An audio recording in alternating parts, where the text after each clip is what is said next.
Hello and welcome. I am the model student, and today we will be starting another course in our model building curriculum. And for this one, we are going to be concentrating on large scale World War II aircraft. And for this example, we have decided and chosen the Messerschmitt BF-110G by Revell. And this is in 132 scale, so it's going to be a fairly large plane when we're finished with it.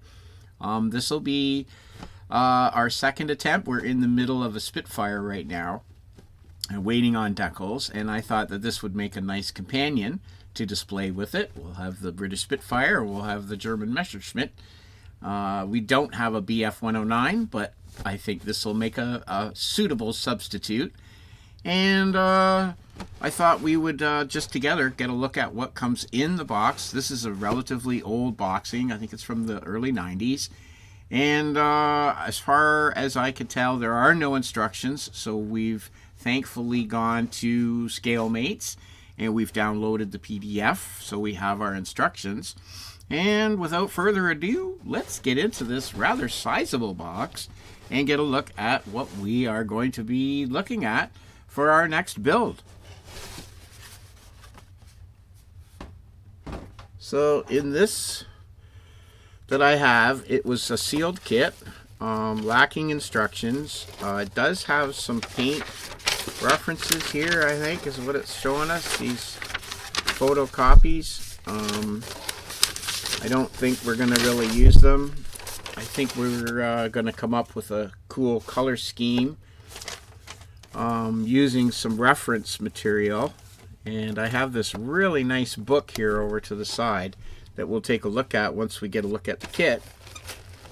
And we can decide what sort of color scheme we're going to go with. So inside the box I have two boxes of sprues, two bags of sprues, and another small bag with clear parts, and another small bag with the decals.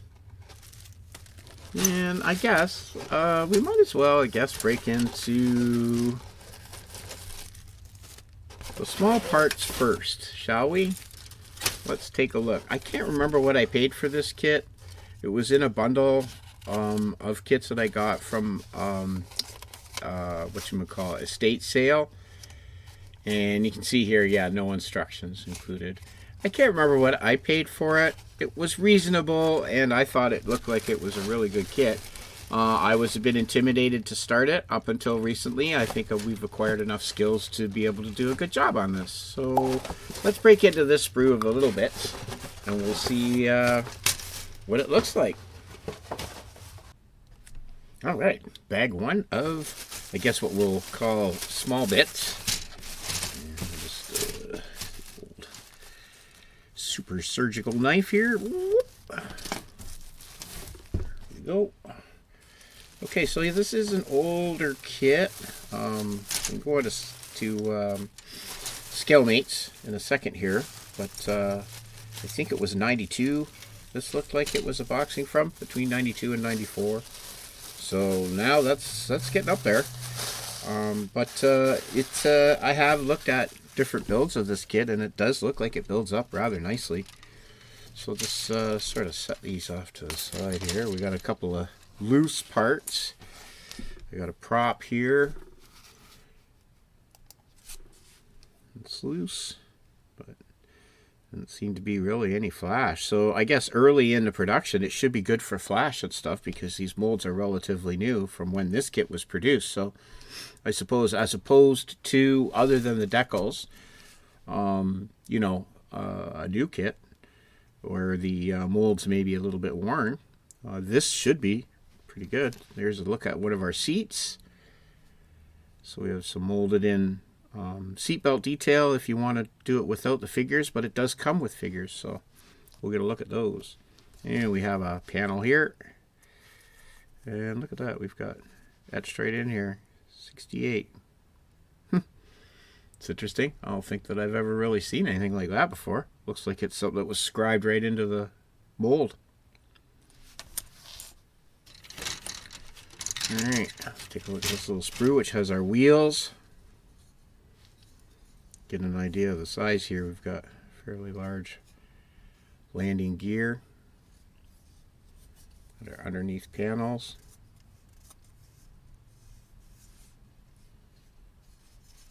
Rather like simple, but looks like it's really clean, molded. No flash on there. Got some rear tail. It's a really nice detail here. Got a surface texture and nice deep lines for the panels. The control surfaces and that looks really good. And we've got some more little bits here. Excuse me. A bit of a frog in me throat. So we've got our exhausts, manifolds. Looks like we've got some pipes here. Got the nose. Our guns here. We've got our guns. Some other framing bits. I guess that's going to be our antenna array out on the front. We'll want to give that a good clean up. Some more of our suspension. And there's some more of that detail, that surface detail on the surfaces there of the control surfaces of our rudder, suppose. So sprue. Here's another one. So we got some guns. We've got some panels for the interior. With some engine details for our engines. Looks like we got some controls, radio, the floor section here, and there's the rest of our props, the intakes, I guess. Some more bit structure here. Let's look at the other side. Our interior and that. Okay, so it looks like that gets us our basic main components that'll get glued on. Next we have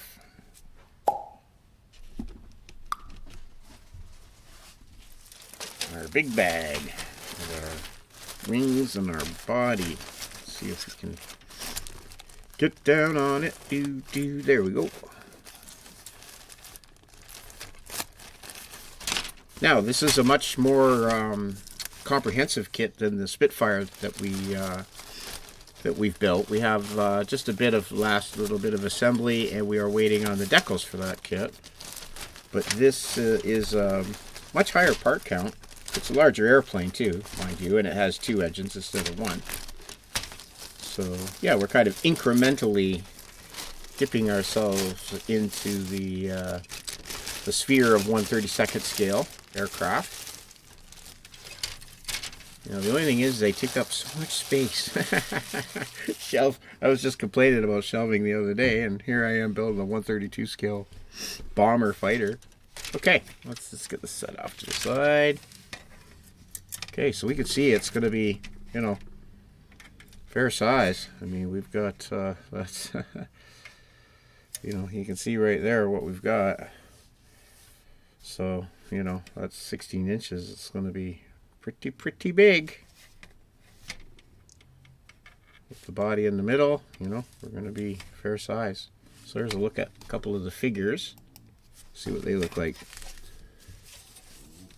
They don't look too bad. I mean, once they're inside the cockpit. There's kind of a look at one of the figures.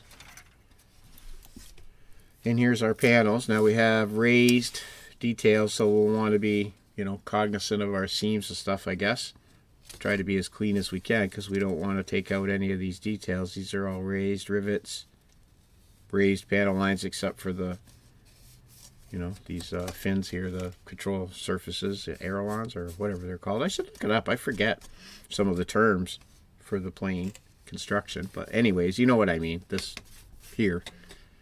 We've got some little bit of a reveal here under these fins, but for the most part it's all raised details, so something we'll want to keep in mind when we're assembling so that we don't have to get into sanding any of those away. But it looks pretty clean. Here is some of our engine detail, which is nice because we get 2 full engines, looks like. And the cowlings. Got some more internal details here. That looks cool. That's going to look nice once we get paint and a wash and get, whatever. We'll do some research, get some research going. Research photos. I do have a really nice book we're going to take a look at once we get through the parts here. Oh, look at this. I got a bend here in this sprue to keep it separate. So there's our other engine. So that's the mirror of that sprue there. So we get 2 of those. It's our 2 engines and cowlings. And there's our 2 spinners. So this one we get 2 spinners and this piece, and then this one we get these 2 pieces. So they're not quite duplicate sprues. Spinners look like they're in good shape. Not a lot of flash or anything to sand away. And here are our other figures and the other side of our body.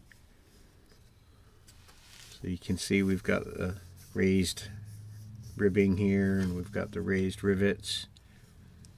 We'll clearly have to sand this out. Won't want that there. Manufacturing logo mark there, stamp. And so here we've got the rest of our figures. They don't look too bad. I mean, once we get them painted up, I think they'll be alright sitting inside. So we've got the gunner here and the pilot sitting in the middle. I think he sits in the middle, I think. There's another one of those panels. And our last sprue on these big ones are the underside of the wings. So really looking forward to getting into the construction. It looks like we're going to have a little bit of pre-paint, pre-construction sort of sections. We'll see once we scroll through the instructions. But yeah, some really nice engine detail. I'm digging that. That's going to look really cool. And good entry level for us as a, relative beginner to different techniques and different skills. So I think this will be a good one for us. It's definitely a step up from the Spitfire, but not into the super crazy realm of like the Tamiya P51, which we also have. Now we have our clear bits, and I guess I might as well open these because we're building this kit. We're building it now, so. I've had this kit for about, in the stash, I guess I'd say for about 5 years, probably 5 years. It was one of the first kits I bought, and I knew I wasn't going to build it for a while. So there's a good look at the clear parts, which are really nice and clear. They're not scratched or damaged at all, which is great. And we have lots of framework around here. You can really see they're really embossed. So that's going to make masking a lot easier. So this should be, although there's a lot of pains to mask, it should be relatively, not too bad to get masking tape tight into the framework. So that's really good.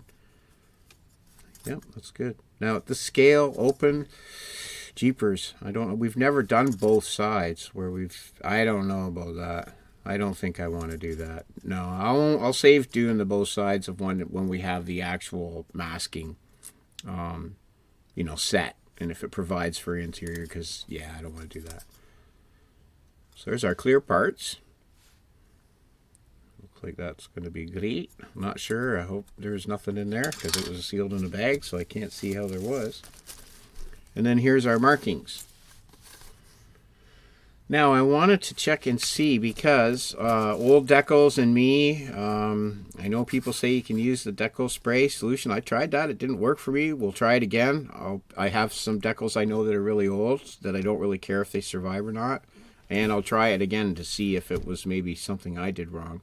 It looks like something got on these that sort of stained the paper. I don't know if that's going to have an effect or not. But I wanted to see. There was a discontinued sale going on at my local, and they had a lot of these dry transfer sets, and a bunch of them were loose wash. So I grabbed what I could, and I wanted to see. It looks like we're going to be.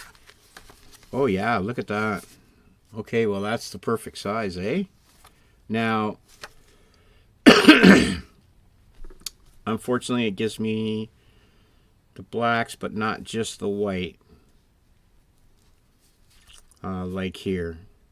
But it does give me these in relatively the same size in a dry transfer, so that's nice. And then I do have another one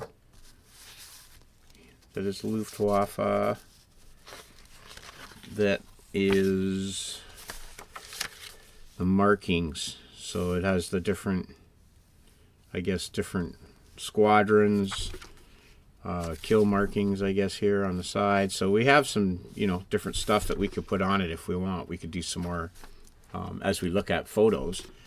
We might be able to use some of these, so that's great. I'm glad these are going to come in maybe really handy, because that gives us an option for the decals if they don't work, because I do believe those are smaller letters.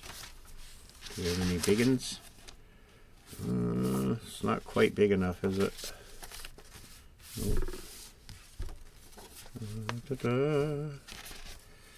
No, they're all about the same size. So we'll hope that these work. This is one solid decal, though these ones on the side. So we'll just keep our fingers crossed and hope for the best. And we'll see, hopefully we can get them to work. If not, my local model show is coming up in a couple weeks. So hopefully, you know, if I can't get these to work, although the decals themselves look like they're in really good shape. So I'm hoping for the best. But we will definitely be looking for some decal sheets and stuff at our local model show when that comes up, and that'll be great. That's the Heritage Con, so that's going to be super. All right, so I might as well put these away, and I'll just keep these off to the side with our decals in case we decide to go with the dry transfer for some of them. Just set those together with those. All right, well, seeing as we have our instructions here, and here's our PDF that we have of our instructions, so now we can, you know, just sort of scroll along as we go, and we'll just go page by page. So looks like we start like we usually do with the cockpit, and general assembly looks like it's going to be pretty straightforward. So we'll get started with the cockpit. We'll get that painted. We'll get the instrument panel put together, the seats. We'll get the figures put together. I think we're going to have this. I thought about maybe posing these planes, because they take up so much space, on the wall, and having this one like it's posed flying overhead and the Spitfire down below. The display might stick out. This plane might stick out about, let's say maybe 6-7 inches, no farther out than a shelf would from the wall. I find the large planes aren't too bad to dust when they're hanging on the wall like that. So I did a couple bombers like that, and they worked out okay. I did a couple Lightnings and a bomber, B-27, I think, whatever that is, the J, Mitchell. Yeah, so I think we might do that with these, and we'll have this one in flight with the wheels down, looking like it's coming in for a landing. And we'll come up with some sort of scenario why that would be. Secret meeting, German and British guy getting together. I don't know. Whatever. Who knows? So there's our engine detail going together. So that's nice. We're going to have lots of detail. So, yeah, I don't know. It's kind of a shame to close all this up and paint it. Maybe we will have it on the ground displayed side by each. And we'll just hang them on a nice base. I do have wall space. I have more wall space than I have shelf space, that's for sure. So I think that might be the way that we go. Now I'm gonna take a look here and see. I picked this up a while ago,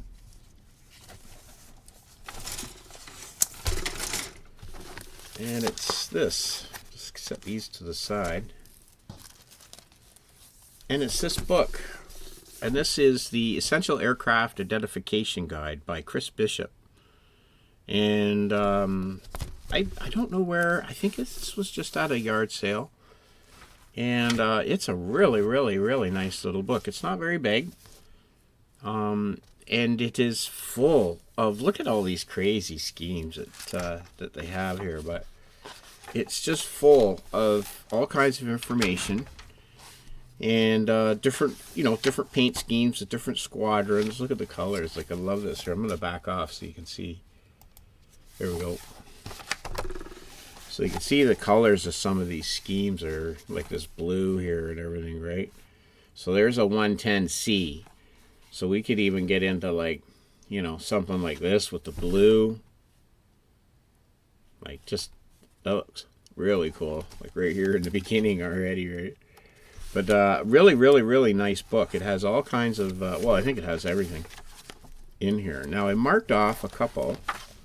Yeah, there's a couple just with old single pay Visa card things from ordering off of Amazon. So there was one that I thought was really cool looking, and that's in the white here, and I thought that was really neat.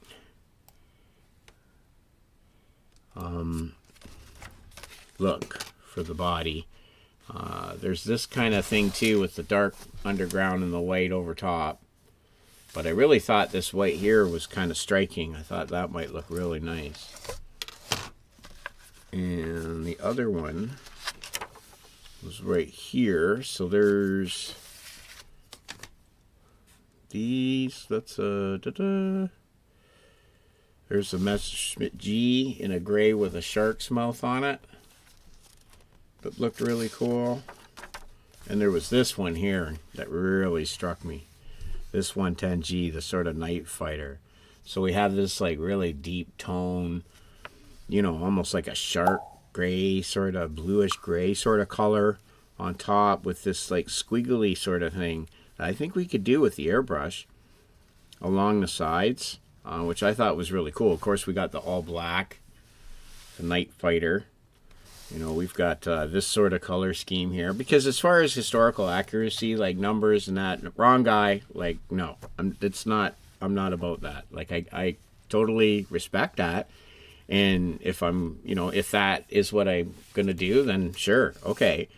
But I'm not super hyper concerned with that. I just want a plane that is interesting and that I really like. And, it's going to look like it should. With, relative. But I really liked this this color scheme here. This blue kind of really spoke to me. And then that's a lot like this one at the beginning here. That one was pretty sweet. This one here, that's pretty sweet too. I kind of like that blue. So we've got like sort of this mottled, sort of cloudy type of, patchy sort of pattern. Where we got the squiggly one that was back here. So I'm pretty excited. But if you look through this plane, like there we go, we've got the big giant 323 with all the wheels. Got some very interesting schemes and some really cool looking planes in this book.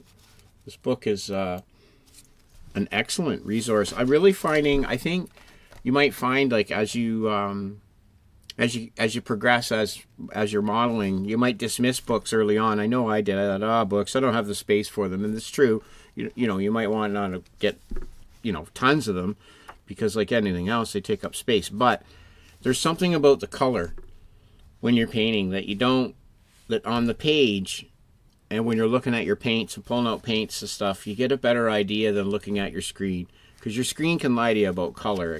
Colors can look a lot different in a screen. Like, you would never use your screen on your phone to choose a color at a store to paint your house. Like, that would not be a good idea.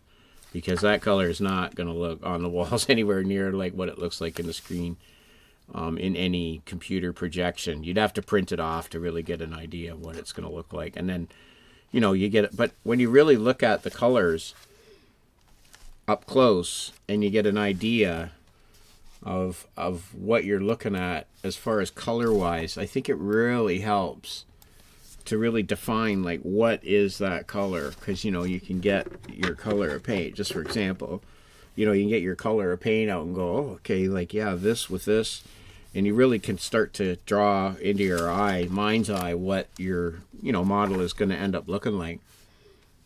But I'm always fascinated with all of these wonderful color schemes that these German Luftwaffe planes had. It's just Really interesting.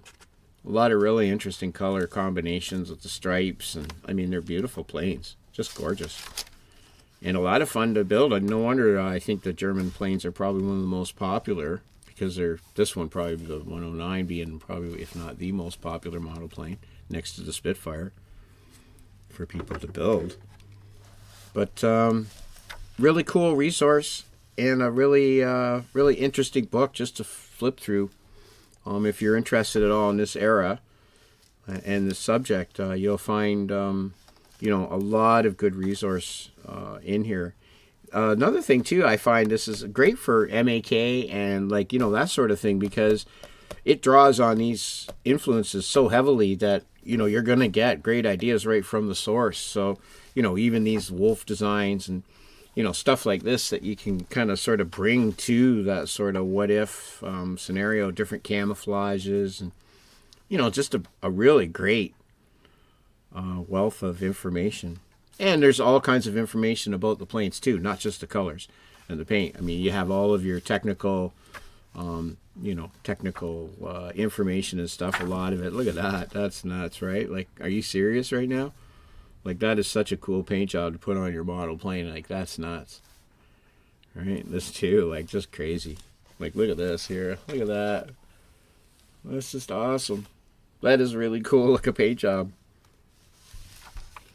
Yeah, I just find it fascinating. I really, really like it. I have a couple. I have the, there's another one here. I guess I could pull out quick, because I had them out the other night, so I might as well just share them quick while we're looking at this. This other one is the Allied warcraft, or aircraft for World War II. And this one is another one. This one is by Chris Chant. And it's, I guess, part of the series of World's Great Weapons between 39 and 45. And it's the same sort of idea. It just gives you, you know, an overview of the technical information, general theaters, and definitely gives you, like, the color scheme. So we're home here where I live.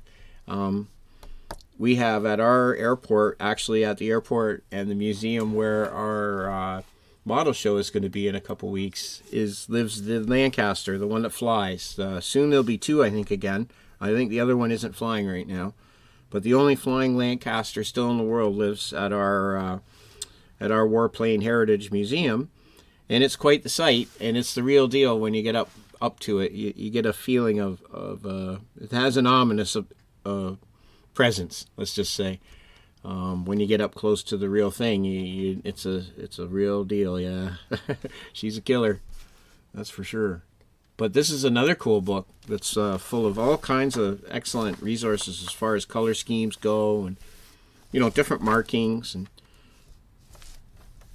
just give you, like, different ideas for colors. And I really like the application of being able to see the color, I think, on paper. I didn't really realize how valuable that might be early on. It's only been the last little, you know, maybe a couple of years where I've really started to kind of look at pictures in books for reference, and I'm really finding it really helpful, actually, in giving me confidence in color pick, you know, in, like, oh, okay, this color and this color are going to look really good together, because you can see it. You're looking at it right at the same time. And then the other little book I got here, other than the huge World War II aircraft books, which are enormous, too big for me to bring out right now, but I have this other one, which is Philip Truhit. I hope I'm saying that correctly. And this one is just armored fighting vehicles. And this is, look at that, you know, I got this at some thrift store for $2. And 300 different vehicles. And it's pretty comprehensive. It has a lot of stuff in here. So you have a fair, you know, different eras and different types of you know, tracked and wheeled vehicles, which I thought was really neat. You got all the different scout cars and supply vehicles, right up to, you know, fairly recent with the Humvee. And so yeah, we got major transport trucks, staff cars, got wheeled attack vehicles, tanks, engineer vehicles. We got wheeled infantry vehicles. Yeah, just really kind of neat stuff. something that you can definitely get good resource material from. If you're just looking for ideas, that's cool. But yeah, we'll definitely be picking our paint scheme out of here, I think. I think we're going to lean heavily on the blue sort of night fighter type look that we saw in here, because I really like that. It's kind of speaking to me. I think it'll sort of stand out nice on the shelf, or on the wall, I should say. But yeah, just to look at some of the books that I have in my little collection, and I thought that'd be kind of neat to share. So anyways, we will be beginning construction on the Messerschmitt 135th scale BF-110G, or 135th, 132nd scale BF-110G by Revell. And we're on it toot sweet, and that's going to be our next course. So we're going to be beginning construction in our next episode, and if that sort of rings something you might be interested in, then please join us. And we're going to try to go bit by bit through this one to really cover what it takes to put it together, and we'll do our best to film and report back on how we do as best as possible. So till next time, live, love, laugh, plan something for the future, and until then, bye.